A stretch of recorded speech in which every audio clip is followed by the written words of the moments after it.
Abra sua Bíblia, por gentileza, no livro de Números,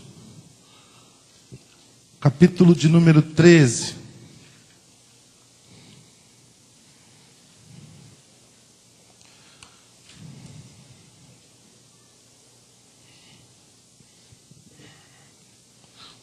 Números 13. Nós vamos ler alguns versículos e você vai manter a sua Bíblia aberta aí. Vamos ler inicialmente do versículo 25 até o versículo 29.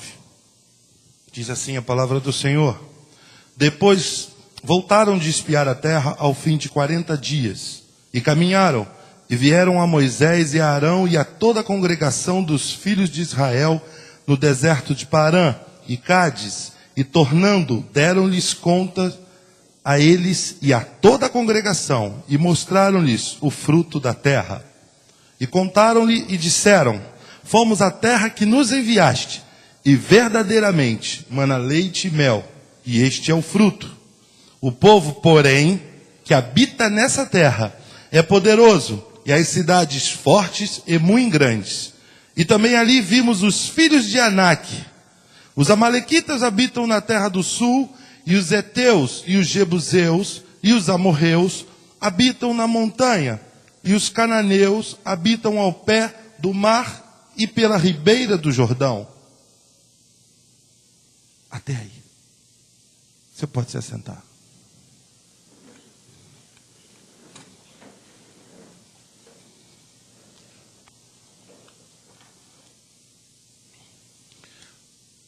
Nós lemos uma parte do relato de uma história muito conhecida de todos nós, que era a busca da terra prometida, ou a espera da terra prometida. E nós lemos aqui, basicamente, alguns versículos que falam quando do retorno daqueles 12 homens. E no retorno daqueles 12 homens, quero só frisar para você que não eram 12 pessoas qualquer. Não foram escolhidas aleatoriamente. Não foram pessoas que foi tirado na sorte. A Bíblia diz que cada um daqueles homens eram maiorais no meio do seu povo, da sua tribo. Então eram pessoas de destaque. Eram pessoas que tinham representatividade. Eram pessoas que marcavam. Diz lá no início do capítulo 13, que todos aqueles homens eram cabeças dos filhos de Israel. Então, não eram pessoas qualquer. Não eram homens que estavam ali por brincar. Tinham provas dadas. Eram reconhecidos pelo povo. Eram homens que eram vistos de uma maneira diferente dos outros. Tinham destaque. No meio desses 12 homens, como você sabe, estavam Josué e Caleb. E eles estavam voltando. Deus tinha promessa para o povo de Israel.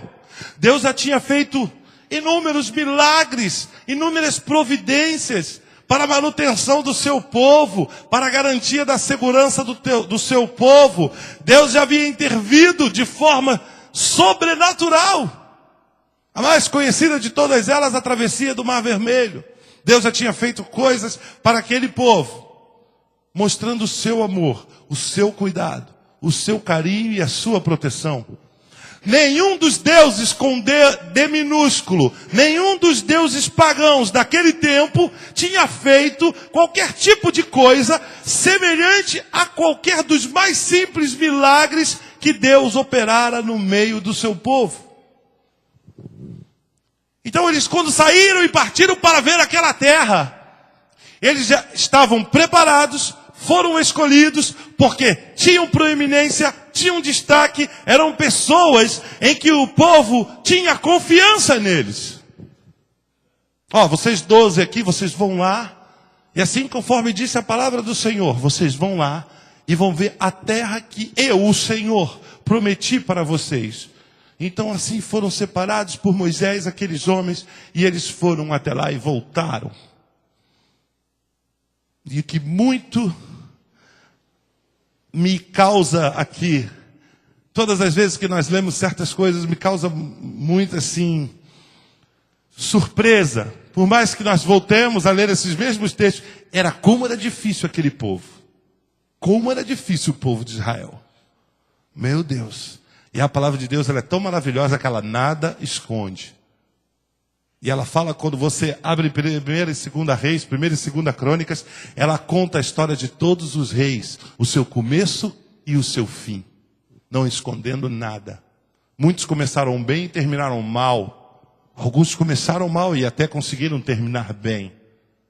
E poucos foram aqueles que começaram bem e terminaram bem. E dentro de 12 homens, mostraram aquilo que eles tinham trazido. Realmente, a terra em que nós fomos ver, ela é uma terra maravilhosa. Ela mana leite e mel. Eis aqui o fruto. Imagino eu que traziam alguns cestos de frutos daquela terra. Frutas, vegetais, enfim, tudo que aquela terra dava. Tudo que aquela terra dava naturalmente. E eles trouxeram. E acredito eu também, olhando com os meus olhos da fé e me transportando para aquela cena em que as pessoas ficaram maravilhadas com aquilo. Nossa, mas tem muita coisa boa. Imagino que as uvas não são como essas que nós comemos. Imagino que seriam bem maiores, mais bonitas, mais frondosas, etc. E todos os outros frutos. E aqueles homens disseram, quando eles terminaram de mostrar, eles disseram assim, porém, o povo que habita lá é poderoso. As cidades são grandes e fortes, fortificadas, cercadas. E naquele instante, eles estavam derretendo a esperança no coração daquele povo. Eles estavam jogando por terra a esperança que o povo estava de, enfim, encontrar a terra prometida. E por fim eles dizem assim, e muito grandes são aquelas cidades, e ali também habitam, nós vimos, os filhos de Anak. Anak era um povo descendente dos gigantes. Hoje, o maior homem da terra é um chinês. Ele tem 2,70 metros, não sei se chega a 75. Acho que é 73, se eu não estou enganado. Ele não conseguiria estar aqui, né? Eu tenho 1,87 m, 88 aqui, enfim. Acho que ele bateria com a cabeça aqui. E ele é uma pessoa que anda com dificuldade. Eu vi no GNT uma reportagem sobre ele. Ele anda com dificuldade, ele tem problema nas articulações. Ele teve uma anomalia que ele não parou de crescer. Assim como nós temos as pessoas que existem algumas anomalias e não conseguem crescer, a dele foi o contrário. Mas esse homem é vivo, ele está ali na China, 2,73 metros, 2,75 metros. Mais ou menos esse, era mais ou menos o tamanho dos homens de Anak, dos descendentes de Anak. Em torno de 2,5 metros a 3 metros de altura. Pessoas grandes, né? Imagina a mão de um cara desse. Mão enorme, um corpãozinho enorme. Chega perto de você, um homem de estatura mediana, 1,75 m. Olha para um homem daquele, o homem é muito maior. Impressiona. Aqueles 10 homens olharam simplesmente as circunstâncias. Esquecendo-se de que quem os mandou ali fora o Senhor. E quando o Senhor diz que vai te dar a terra, quando o Senhor tem uma promessa para a tua vida, não importa o tamanho dos gigantes, não importa se as cidades são fortificadas ou não, não importa que todas as circunstâncias sejam contrárias. Se o Senhor prometeu, Ele vai cumprir. Apenas 2 homens sabiam disso. Vou falar diferente. Apenas 2 homens permaneceram da mesma forma, de quando foram enviados.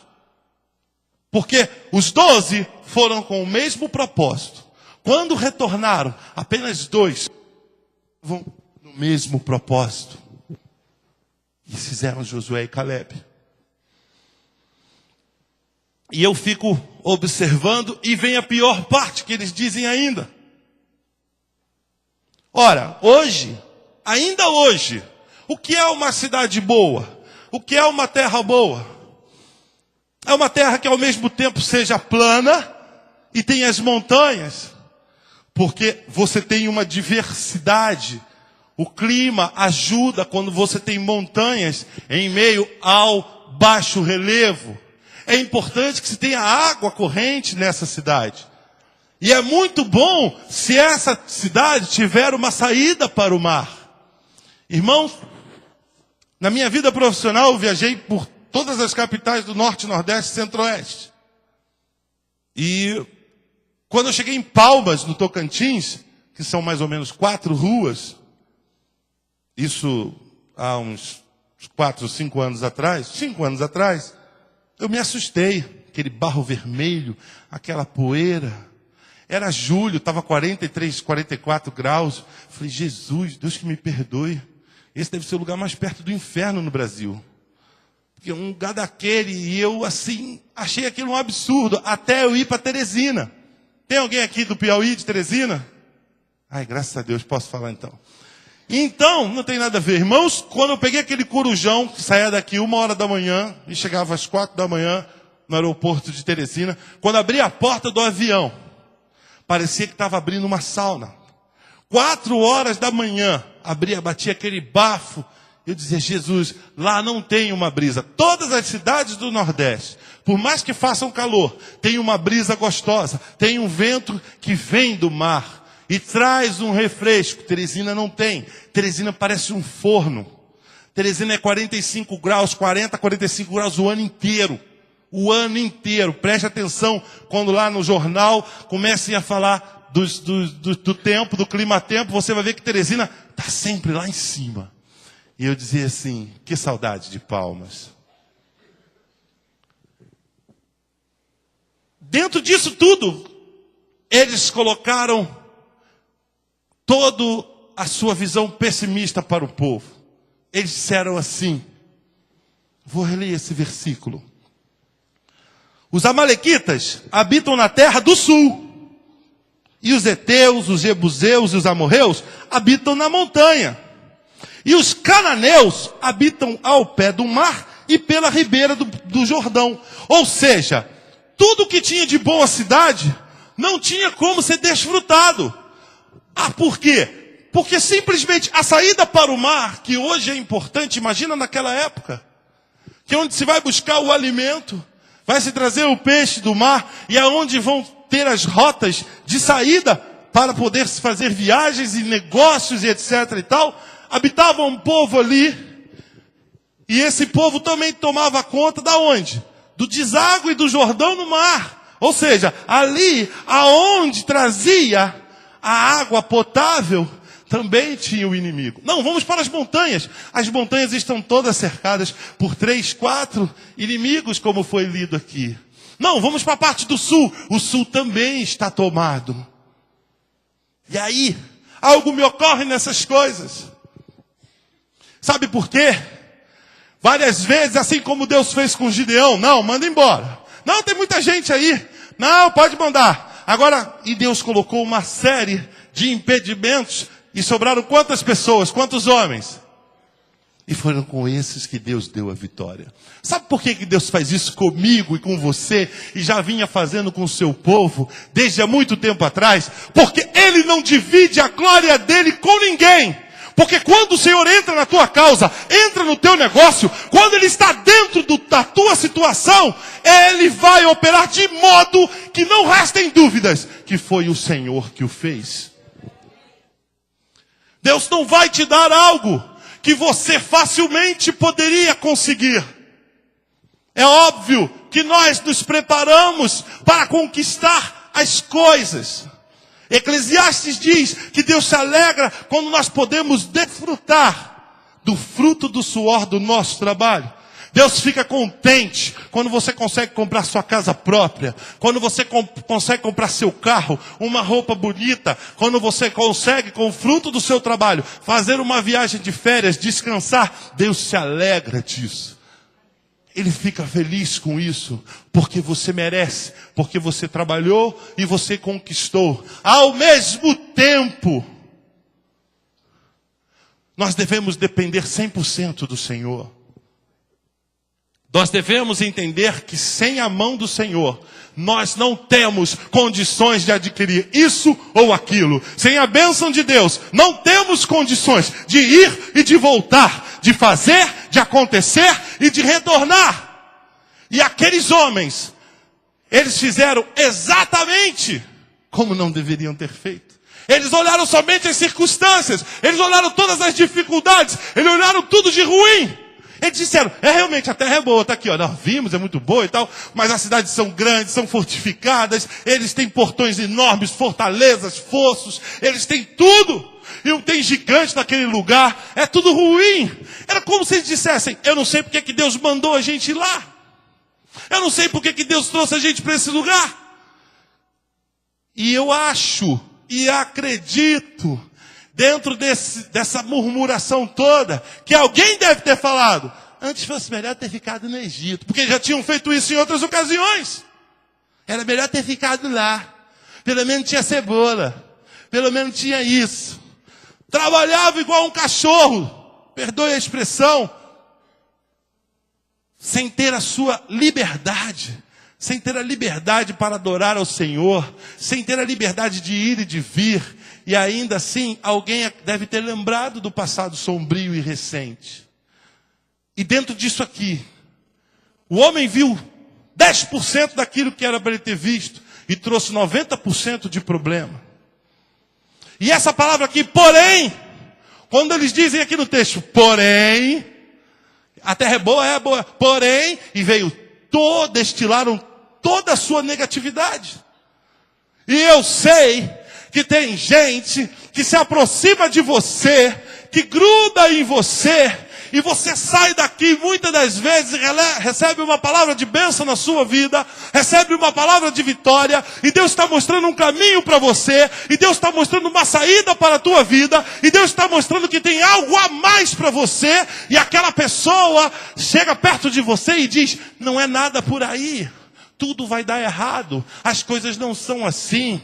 É fácil falar lá, igual o pastor falou, quero ver aqui, ele vinha aqui, ralar todo dia e etc e tal. E aquela pessoa vai murchando você, e aquela pessoa, ela vai sugando tudo aquilo de bom que o Espírito Santo tinha depositado no teu coração. E quando ela se afasta de você, ela deixa você oca, ela deixa você vazia, ela deixa você com uma tristeza e com um sentimento de derrota, que você nem mesmo sabe explicar por quê. Afaste-se desse tipo de pessoa. Procure as pessoas que creem no impossível de Deus. Esteja com as pessoas que sabem que a nossa maior batalha é no mundo espiritual, é na oração, é caindo dentro, é se dedicando. Tem um corinho antigo que diz, não olhe as circunstâncias. Não, olhe o seu amor. Eu não caminho por vistas. Alegre estou. No meio disso tudo, se levanta um jovem, com 40 anos de idade, Caleb, juntamente com Josué, que foi o sucessor de Moisés. Mas não foi Josué quem falou. Não foi Josué quem se levantou e bradou no meio daqueles homens, à frente do povo. Quem fez isso foi aquele jovem chamado Caleb. E aquele homem se levantou e disse, peraí, acompanha aqui o texto comigo. 30. Então Caleb fez calar o povo perante Moisés e disse, subamos animosamente e possuamos-la em herança, porque certamente prevaleceremos contra ela. E aí, continuando no versículo 31, os homens já rebateram ele, trazendo todo o seu fel, o seu pessimismo, toda a sua visão derrotista para o meio daquele povo. E ele continuou, e diz no versículo 32, e infamaram a terra. Eu vou dar um adjetivo para infamaram nos dias de hoje. Detonaram aquela terra. Eles falaram de tudo que eles podiam, de ruim que viesse ao entorno da terra. Quem estava lá era muito difícil. A terra, de um modo geral, era muito difícil. E aí, ainda no final do 32, ele diz assim: e todo o povo que vivos no meio dela são homens de grande estatura. São gigantes. No 33, também vimos ali gigantes, filhos de Anak, descendentes dos gigantes. E éramos aos nossos olhos como gafanhotos. E assim também éramos aos seus olhos.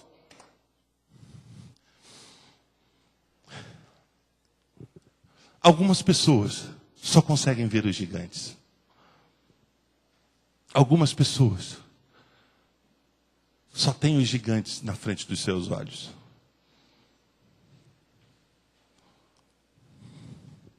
Quais são os gigantes que estão atormentando a tua vida? Quais são os gigantes que estão fazendo com que os planos de Deus para a sua vida estejam caindo por terra? Quais são os gigantes que insistem em estar de pé quando a palavra de Deus diz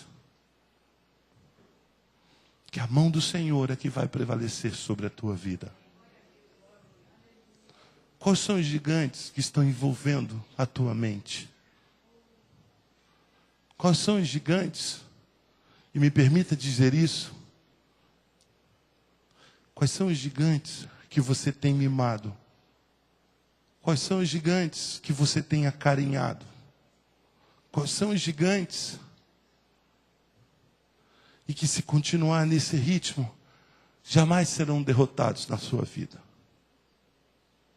Tem pessoas aqui nessa noite que têm mimado gigantes, que têm acalentado e alimentado gigantes. Antes de você se libertar de algo que é nocivo à sua vida, mas lhe dá prazer, você tem que colocar diante do Senhor esse prazer que você tem com essas coisas que você sabe que são nocivas à sua vida. Será que são vícios pecaminosos, como falou o pastor Cláudio aqui ainda há pouco?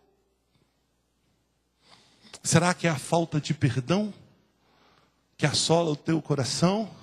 Será que são amarguras profundas, enraizadas lá no seio da tua alma, e que você não consegue, porque você nunca se predispôs a se libertar disso?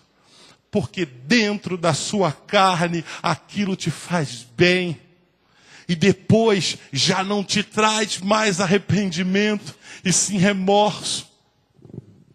Eu falo isso com temor e com tremor, porque não há libertação aonde não há arrependimento. O Espírito Santo de Deus fica impedido de atuar de forma transformadora na sua vida. Quando você insiste em alimentar os gigantes, assim como aqueles homens, eles só viam os gigantes, eles só viam os problemas, as dificuldades. Gigante foi feito aqui na palavra de Deus para cair, porque ele não pode prevalecer no reino de Deus, ele não pode prevalecer na vida do povo de Deus. Davi se insurgiu contra aquele gigante que todos os dias ia e zombava e falava o que queria do povo de Deus. Davi se insurgiu contra aquilo e falou: quem é este incircunciso? Quem é esse camarada que está aí de pé afrontando o meu Deus vivo? Um menino franzino, um menino que não aguentava nem colocar aquela armadura. Mas aí, vamos caminhar. para o Novo Testamento, onde diz que a nossa luta não é contra a carne nem contra o sangue, mas contra os principados e as potestades que habitam as regiões celestial. A tua briga, a minha briga, ela é uma briga que ela só será vencida quando estiver sendo capitaneada pelo Espírito Santo de Deus. E você der a Ele toda a liberdade, tirando qualquer legalidade do diabo sobre a tua vida. O Espírito Santo não pode atuar onde prevalece o erro. É contra a sua natureza. O Espírito Santo não pode atuar aonde está prevalecendo o pecado, aonde o diabo está fazendo a lenha. Você é o único que pode impedir a ação do Espírito Santo de Deus na tua vida. Não é o diabo, não são os gigantes, é você, sou eu. Nós temos que sinceramente abrir o nosso coração e trazer à luz todas aquelas coisas que estão escondidas. Todas aquelas coisas que só você sabe do que eu estou falando. Todas aquelas coisas que talvez estejam caminhando com você há 20, 30 anos. E você não consegue se libertar. Melhora um pouco, daqui a pouco volta pior. E você melhora mais um pouco e daqui a pouco vem tudo à tona de novo. Você sabe do que eu estou falando. Não tem um ditado velho que diz que cada um sabe onde o seu calo aperta, onde o seu calo dói? Cada qual sucumbe à sua própria concupiscência, diz a Bíblia. Mas pastor, eu tenho prazer em cometer esse tipo de pecado. Ou eu já estou habituado a conviver com esse tipo de situação pecaminosa. Não tenho noção, não sei como vou fazer.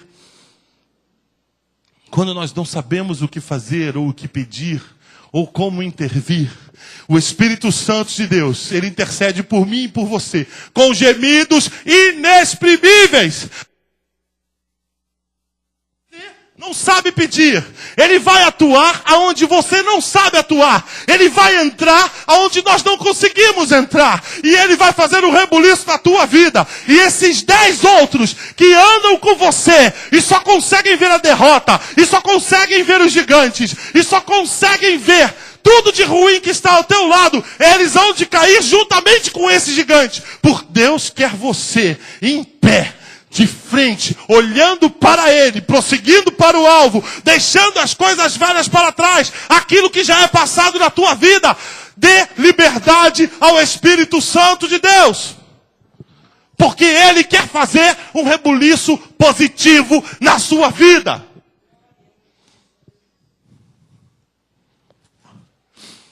Caleb não se preocupou com a situação, não se preocupou com aquilo que eles estavam dizendo, colocou ainda mais aquilo que ele tinha visto, colocou ainda mais que se Deus tinha prometido, Deus ia dar aquela terra, e foi ali naquela guerra com eles para lá e para cá, ao ponto que ele, Josué, se indignaram e rasgaram as suas vestes. Era o maior sinônimo de indignação pública, quando se rasgavam as vestes. E assim eles fizeram, discordando completamente de tudo aquilo que aqueles homens tinham colocado, de tudo que aqueles homens tinham dito. Eles só viram o pior, eles não viram o melhor. Ao ponto de, no versículo aqui do capítulo 14, diz assim, do versículo 7 do 14. E falaram a toda a congregação dos filhos de Israel, dizendo: a terra pelo meio da qual passamos a espiar é terra muito boa. Se o Senhor se agradar de nós, então nos porá nesta terra, e nos dará terra que mana leite e mel. Tão somente não sejais rebeldes contra o Senhor, e não temais o povo dessa terra, porquanto são eles nosso pão.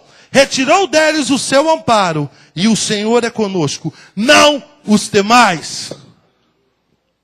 Aquele jovem, Caleb, um jovem guerreiro com 40 anos de idade, se posicionou dessa forma. Olha a resposta que eles tiveram. No versículo 10. Então disse toda a congregação, veja bem, toda a congregação. Não foi uma pessoa, toda a congregação. Que os apedrejassem. Ainda há pouco nós lemos o porém dos homens. A terra é boa, manda leite e mel. Porém, tem cidades assim, tem gigante, tem isso, tem aquilo. Agora você vê o porém do Senhor. Porém, a glória do Senhor apareceu na tenda da congregação a todos os filhos de Israel. Sabe o que eu entendo disso? Sabe o que eu aprendo com isso? Lá como a gente lê no Salmo 46. Deus é o nosso refúgio e socorro bem presente na angústia. Ele não chega atrasado. Tem um louvor que nós cantamos aqui. A sua hora é perfeita. Ele nunca chega atrasado. Ele sabe o momento exato. Ele que precisará intervir na tua vida para que fortalezas caiam. Deus sabe a hora exata. Ele nunca vai chegar atrasado na tua vida. Tu nunca vais carregar uma carga que tu não pode suportar. Ele é um Deus temeroso, amoroso e poderoso. E contra o braço forte do Senhor não há quem possa temer. Pastor Tunim já falou aqui hoje à noite. Todas as coisas foram feitas por Ele. Subsistem por Ele. Foram feitas por meio dEle, para Ele, tudo para Ele. Ele está a par de tudo. Ele rege a minha e a tua vida. Não é capiroto nenhum que vai dizer o que vai acontecer na tua vida. Não é maldição da boca de um incircunciso qualquer que vai fazer com que os teus planos, que foram registrados pelo Senhor, não venham a dar em nada. Jamais! Pode botar teu nome na boca do sapo e ir para a encruzilhada, 7 quedas. Pode fazer o que quiser, porque sobre ti está a bênção do Senhor. Nenhum fio de cabelo da tua cabeça há de cair sem a aprovação dele. Não é demônio nenhum, não é maldição nenhuma, não é nenhum desses 10 que estavam juntos que vão trazer a desgraça e a derrota para o teu meio, se tu permaneceres inabalável no Senhor. Ele nunca abriu mão da posição de filho de Deus. Carece aqui de não temos necessidade de falar de quem foi Josué, você sabe? Temos um livro escrito por ele. Temos um livro de todos os seus feitos. Um grande homem de Deus. Mas aquele moço que estava junto com ele, ele permaneceu fiel. E eu tenho uma notícia para te dar. Não foi no ano seguinte que ele recebeu a bênção dele. Porque nós somos imediatistas. Nós oramos hoje e queremos amanhã de manhã já tudo feito pelo Senhor. E a palavra de Deus diz que os nossos olhos são diferentes dos olhos do Senhor. Deus não está sujeito ao tempo que nós estamos sujeitos. Ele criou o tempo. Um dia para ele pode ser 1000 anos e 1000 anos como um dia. Não importa. Importa é que permaneçamos em fidelidade ao Senhor. Naum, capítulo 1, no versículo 3 e no versículo 7, diz que Deus tem um caminho para mim e para você, ainda que em meio a tempestades, ainda que em meio a tormentas, Deus tem um caminho para você. E quando Ele faz esse caminho, como também já foi dito aqui hoje, ainda que você esteja trilhando um deserto, você vai atravessar esse deserto. E quando você chegar do outro lado, haverá um oásis à tua espera. Deus não prometeu uma vida cristã sem luta, mas Ele prometeu vitória sobre as artimanhas das trevas. Ele prometeu que se nós estivéssemos enraizados nele, na sua palavra, ainda que uma serpente venenosa viesse a nos ferir, mal algum aconteceria conosco, porque sobre nós está a bênção do Senhor. Mas há uma condição, e essa condição é que nós não tenhamos gigantes em nossas vidas. Porque eles foram feitos para cair. Depois que Davi destruiu e derrubou o gigante filisteu, o seu irmão, em uma batalha, matou um gigante que tinha 6 dedos em cada mão e 6 dedos em cada pé, fazendo 24 dedos. O homem, imagina, um cara enorme, uma anomalia de ser humano e ainda com 24 dedos. Quem matou esse gigante não foi Davi, foi o irmão de Davi. Sabe por quê? Sabe o que eu entendo disso? Difícil é cair o primeiro gigante. Depois que cai o primeiro gigante, fica muito mais fácil, porque a tua fé, ela é renovada, ela é fortalecida, e você caminha triunfante, sabendo que caiu o primeiro, e outros vão cair. Irmãos, não podemos dar legalidade ao diabo na nossa vida. Não podemos dar artifícios para que ele possa usar contra nós. O que eu te digo nessa noite: traga à luz tudo aquilo que ainda está obscuro. O final da história você conhece. Moisés, depois dessa situação, quando Deus apareceu a toda a congregação, impedindo a morte de Josué e de Caleb, Moisés ora e intervém, intercede pelo povo para que aquele povo não seja consumido.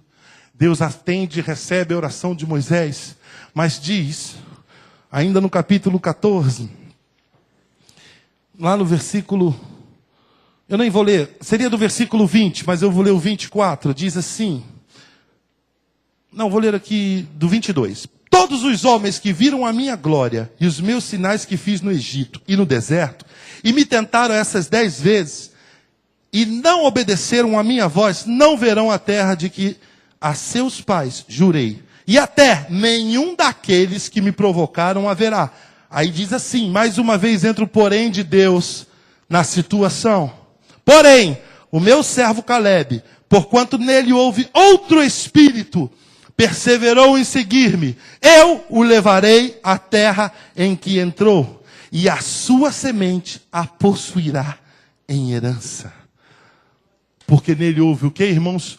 Outro espírito. Diferente do daqueles 10 homens. Outro espírito. Eu quero que você entenda, nesses momentos finais, eu te conclamo que você faça uma reflexão. Caleb teve o reconhecimento do Senhor. Em Josué se cumpre. Josué 14. Vamos ver como se cumpriu a palavra do Senhor na vida daquele moço.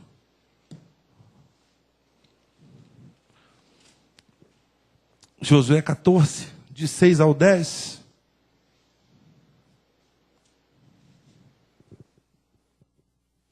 Ao 11.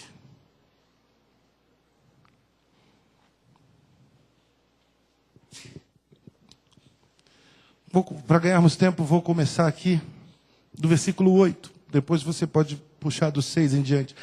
Mas meus irmãos que subiram comigo fizeram derreter o coração do povo. Eu, porém, perseverei em seguir o Senhor meu Deus.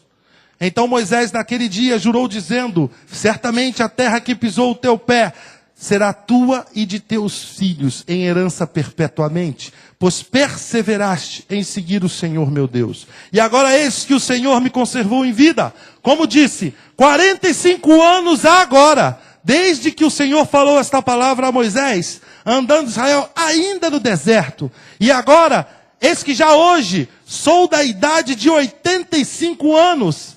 Olha que coisa linda.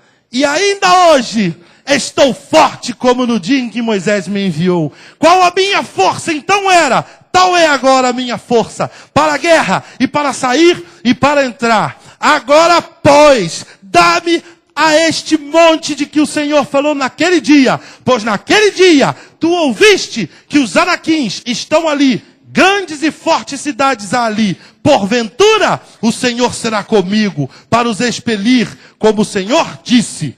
E Josué o abençoou, e deu a Caleb, filho de Jefoné, Hebrom como herança. Portanto, Hebrom foi de Caleb, filho de Jefoné, o querezeu, até o dia de hoje, porquanto perseverara em seguir ao Senhor. Aleluia!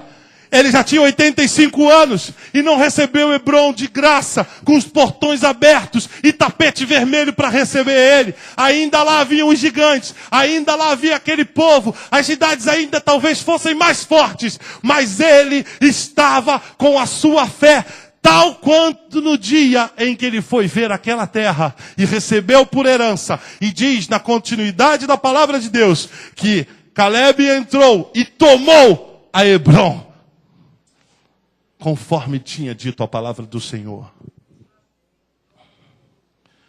Muitas das vezes nós estamos fracos nas nossas próprias forças. Muitas das vezes não sabemos direito de que maneira vamos nos portar diante de uma peleja espiritual, diante de uma batalha. Eu te conclamo nesta noite que você coloque diante do altar do Senhor. Traga aquelas coisas que estão no escondido do teu coração. Traga aquelas coisas que você não vê solução. Eu sei bem porque eu estou falando isso.